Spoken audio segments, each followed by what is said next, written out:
오늘 우리에게 주시는 하나님의 말씀은 열왕기하 12장의 말씀입니다. 12장에서는 여호야다 제사장의 도움으로 왕이 된 요아스가 어떻게 왕으로서 역할을 감당하는지를 우리에게 보여주고 있습니다. 요아스는 7세에 왕이 되었고 40년간 왕으로서 왕좌에 앉아 있었습니다. 그의 어머니는 브엘세바 사람이었다고 그렇게 성경은 요아스 왕을 소개하고 있습니다. 요아스 왕은 그럼 성경에서 어떤 평가를 들었을까요? 2절 말씀 다시 한번 같이 읽어보겠습니다. 요아스는 제사장 여호야다가 그를 교훈하는 모든 날 동안에는 여호와 보시기에 정직히 행하였으되. 아멘. 요아스 왕은 하나님 보시기에 정직하게 행하였다, 이렇게 성경은 평하고 있습니다. 이건 너무 좋은데 앞에 조건이 붙어 있습니다. 어떤 조건이 붙어 있냐면 제사장 여호야다가 그를 교훈하는 모든 날 동안에는. 요아스 왕은 정직히 행했는데 그 기간은 제사장 여호야다, 그를 왕으로 세운 여호야다 제사장의 교훈을 받는 동안, 여호야다 제사장이 살아있는 동안에만 그렇게 정직히 하나님 앞에 행했다는 겁니다. 그럼 이 여호야다 제사장이 죽고 난 이후에는 어떻게 했을까요? 우리가 읽은 열왕기하에는 잘 나타나지 않지만 같은 이야기를 하고 있는 역대하 24장에서는 정확히 어떻게 요아스 왕이 행했는지가 잘 기록되어 있습니다.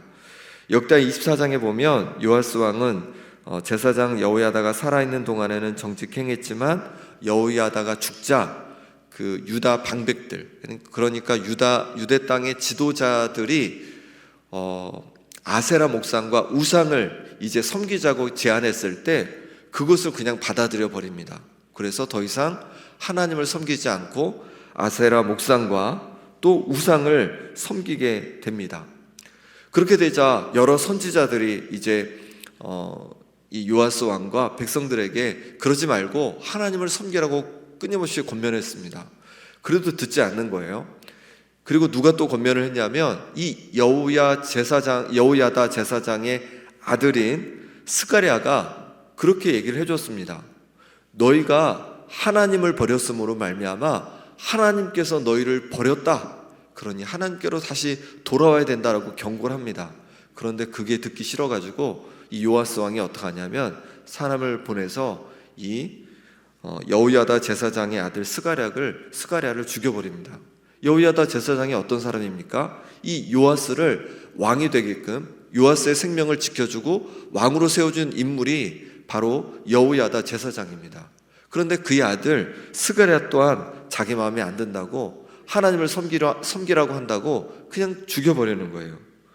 이렇게 요아스 왕은 그 신앙의 뿌리가 깊지 못했습니다.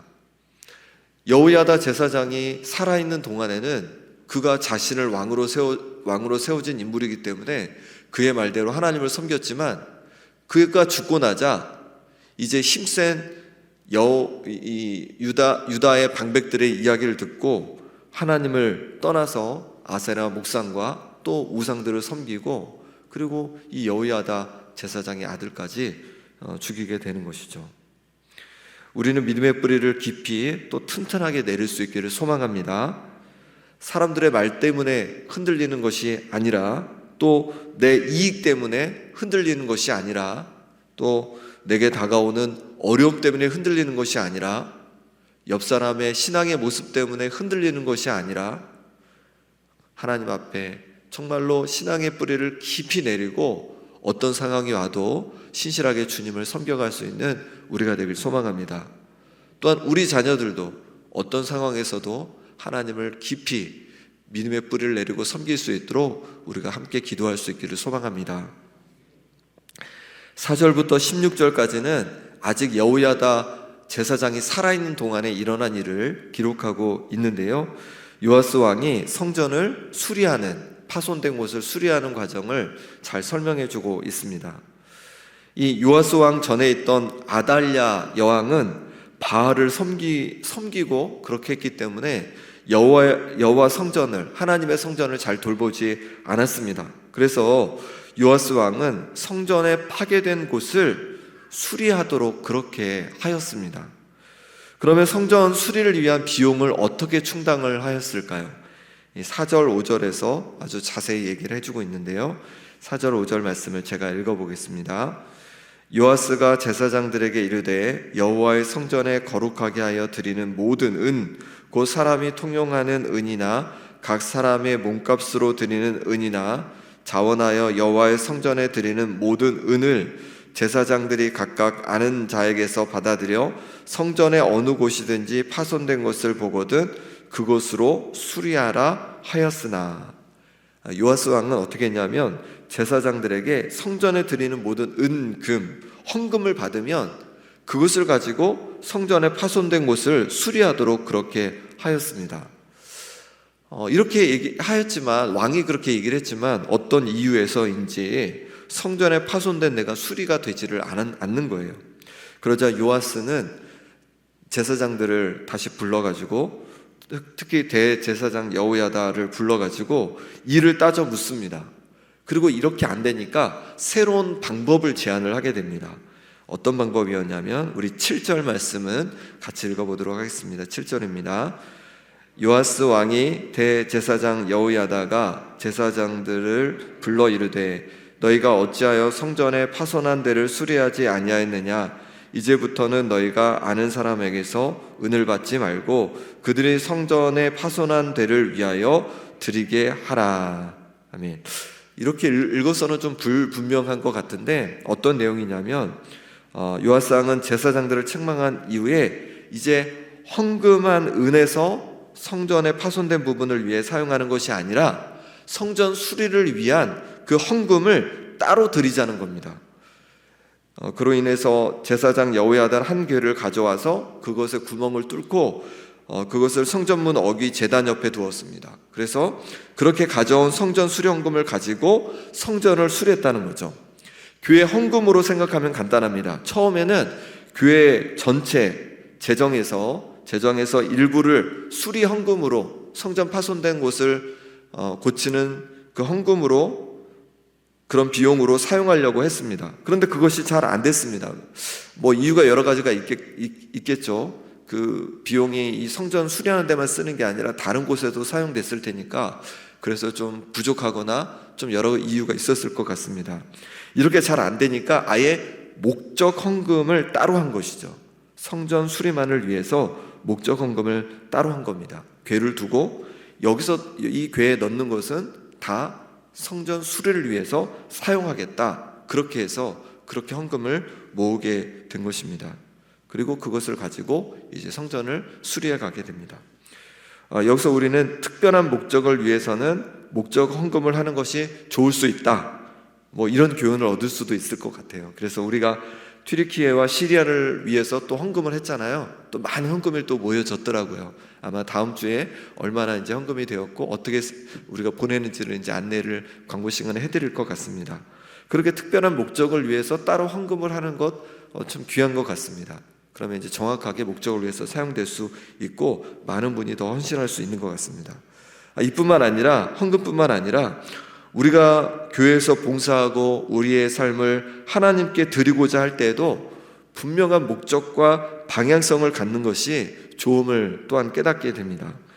교회에서 봉사할 때도 하나님께서 내게 어떤 은사를 주셨는지, 어떤 봉사를 하기를 기뻐하실지를 기도하면서 봉사의 방향을 정한다면 더욱 좋을 것 같습니다.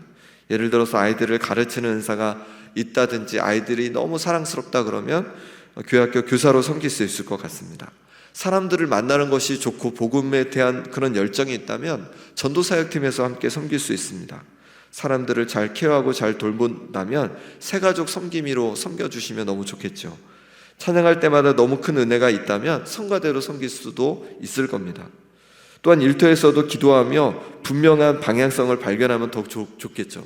그냥 두리뭉실하게 흘러가는 대로 일하는 것이 아니라 내가 이 일을 통해서 어떻게 하나님께 영광을 돌릴지, 내가 이 일을 통해서 어떻게 다른 사람을 내가 도울 수 있을지, 그렇게 생각하면서 다른 사람에게 어떤 유익을 줄 수 있을지 생각하면서 일을 해간다면 훨씬 하나님께서 기뻐하시고 선한 영향력을 미칠 수 있을 것 같습니다. 은퇴했어도 남은 여생을 어떻게 살아갈지 방향을 한번 생각해 보며 그렇게 살아가면 좋을 것 같습니다.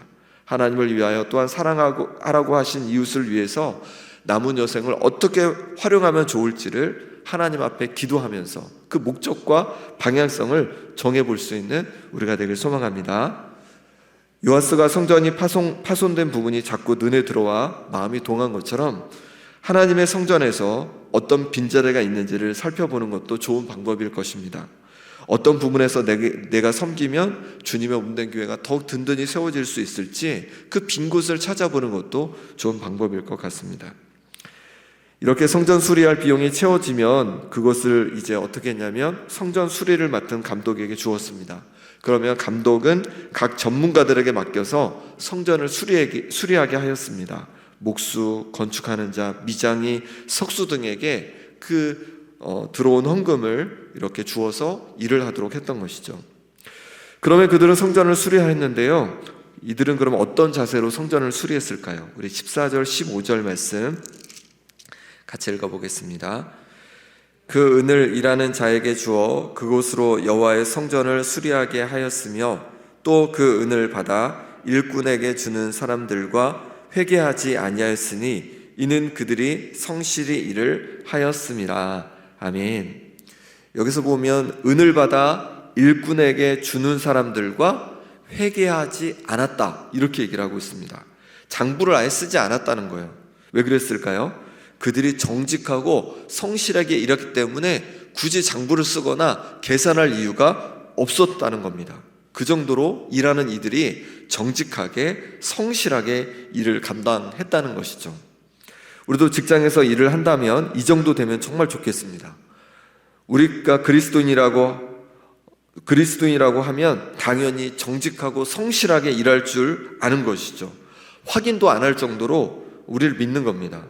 어떤 말을 하든지 어떤 일을 하든지 믿어주는 것이죠. 그리스도인들은 거짓말을 하지 않아. 그리스도인들은 성실해. 그리스도인이면 무조건 내가 믿을 수 있지. 이렇게 우리가 말을 들을 수 있다면 얼마나 좋겠습니까? 김중곤 목사님의 민족 복음화를 위한 환상과 기도의 일부분인데요. 감동이 돼서 잠깐 제가 읽어드리겠습니다.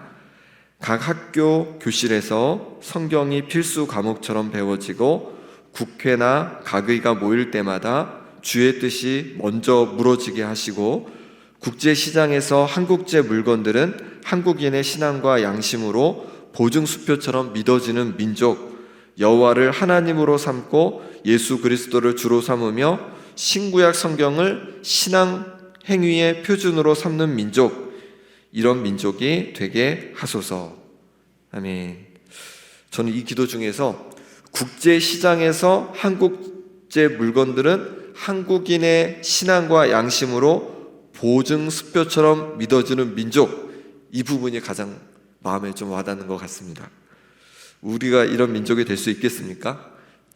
예, 될 수 있습니다. 그렇게 되기 위해서는 우리 그리스도인들이 먼저 정직하고 성실함으로 세상을 살아가야 합니다. 그렇게 우리가 정직하게 성실함으로 살아갈 때 세상 사람들은 우리를 궁금해할 것이고 그리스도인에게 매력을 느끼게 될 겁니다. 그리고 교회로 향하게 될 줄 믿습니다. 우리의 일터에서 또 삶에서 이웃과의 관계에서 이렇게 정직하고 성실함으로 하나님 자녀답게 살아감으로 세상 속의 증인으로 그렇게 빛나는 우리 성도님들 되시기를 소망합니다. 함께 이 시간에 기도하겠습니다. 기도하실 때 하나님 아버지, 어떤 어려움 속에도 어떤 상황 속에도 흔들리지 않는 깊은 믿음의 뿌리를 내리는 제가 되게 하여 주옵소서. 내 자녀와 내 자손들이 정말로 깊은 믿음의 뿌리를 내리고 하나님을 끝까지 섬기게 하여 주옵소서. 이렇게 기도해 주시고 또 하나님께서 주신 남은 인생을 하나님을 위해, 사랑하는 이웃을 위해 어떻게 사용하면 좋을지 깨닫게 도와주시고 그 방향과 목적을 발견하여 그렇게 살아가게 하여 주옵소서. 하나님의 방법대로 정직하고 성실하게 일을 하고 또 이웃을 섬길 수 있는 그런 삶이 되게 하여 주옵소서. 마지막으로 새세면 축제를 통해서 주님을 떠났던 많은 영혼들과 태신자들이 주님 품으로 돌아오게 하여 주시옵시고, 또 앞에 있는 명단 그 이름을 불러가면서 이 시간 우리 함께 기도하겠습니다. 하나님 아버지, 하나님께서 아버지 하나님 우리에게 또 깨닫게 하시니 감사합니다. 요아스가 하나님을 잘 섬기다가 또 아버지 하나님 방백들의 얘기를 듣고 믿음을 다 버리고 하나님을 버린 것처럼 아버지는 그렇게 얕은 믿음의 뿌리를 갖는 우리가 되지 않길 원합니다. 깊은 믿음의 뿌리를 내리는 우리가 되어지길 원합니다. 어떤 상황에서도, 어떤 어려움 속에서도 다른 이들이 뭐라고 하든지 아버지 하나님 그것 때문에 아버지 하나님 흔들리는 것이 아니라 하나님께 깊이 믿음의 뿌리를 내리고 아버지 하나님 정말 거목이 되어서, 믿음의 거목이 되어서 많은 사람들을 아버지 하나님 하나님께로 이끄는 하나님의 사람들 되게 하여 주옵소서. 우리 자녀들, 우리 자손들 하나님 아버지 붙잡아 주시길 원합니다. 이들을 주여 붙잡아 주셔서 믿음을 든든히 튼튼히 그 뿌리를, 믿음의 뿌리를 내리게 하여 주셔서 이 어렵고 힘든 세상 속에서 아버지 하나님 정말로 믿음의 사람들로 살아가게 하여 주시옵소서. 하나님 우리에게 남은 인생 어떻게 살아가면 좋겠습니까? 하나님을 위해서, 또 사랑하는 이웃을 위해서 어떻게 사용하면 좋을지를 깨닫게 하여 주시고 그 분명한 목적과 방향을 가지고 우리가 하나님을 섬겨가고 이웃을 섬겨갈 수 있도록 인도하여 주옵소서. 세상을 살아갈 때에 우리가 하나님의 증인으로, 예수님의 증인된 모습으로 살아가길 원합니다. 하나님 아버지 정말로 정직하고 성실함으로 살아가게 도와주시고, 그래서 우리의 빛된 모습을 통하여서 많은 이들이 하나님 품으로 돌아오게 하여 주옵소서.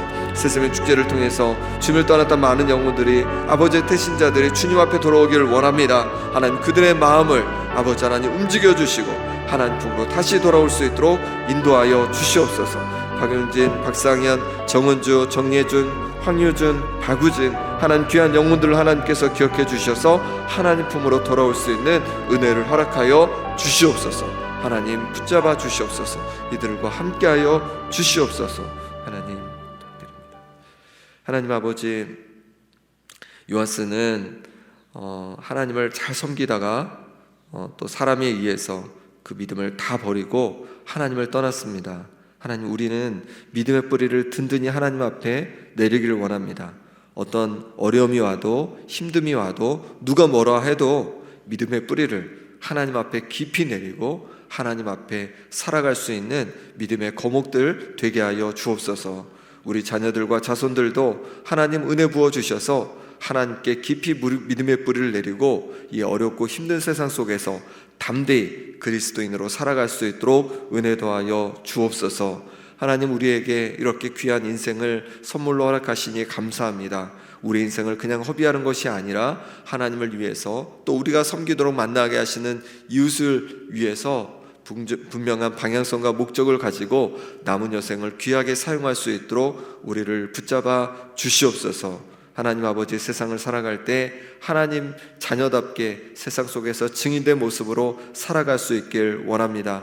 더 정직하게, 더 성실하게 세상의 빛된 모습으로 살아가게 도와주시고, 그로 인해서 많은 사람들이 하나님 품으로 돌아오는 역사가 있게 하여 주옵소서. 새세면 축제를 통하여서 우리가 많은 영혼들을 품고 기도하고 있습니다. 앞에 명단을 놓고 기도했습니다. 하나님, 이들 마음을 움직여 주셔서 주님 품으로 돌아오게 하여 주옵소서. 오늘 하루도 주님께 온전히 의탁하옵고 예수 그리스도 이름으로 기도합나이다. 아멘.